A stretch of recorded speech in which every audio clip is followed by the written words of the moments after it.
Immediately, I mean, as soon as daylight hit, members of the fire department and the police department, they were already out, making sure everybody was safe.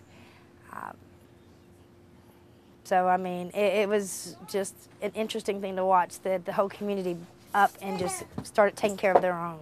The fire station suffered major damage. All the doors that you see behind me here in front of the apparatus were completely blown off their tracks and torn up. Immediately after the storm had passed, we went right into action and started doing the necessary volunteer fire department duties that we would do. The biggest challenge, I think, was the fact that the fire departments are volunteer, and a lot of these people had regular jobs that they had to go to. I myself work for Chambers County.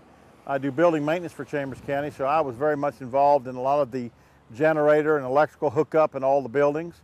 So I was really carrying two hats. I worked about 15, 20 hours a day for the county, and then also was running the volunteer fire department for emergencies and different calls that we had. The fire department immediately mobilized everyone. We had and the fire department itself sustained heavy damage. The doors were blown out. All of these large doors were completely blown off their tracks.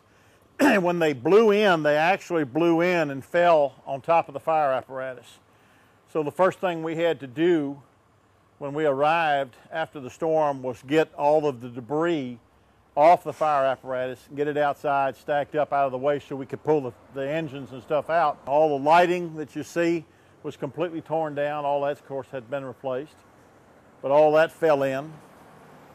And then a lot of our gear, which was hanging on racks, as this gear is here, was blown away. We found some out back, some of it was in here lying in puddles of water.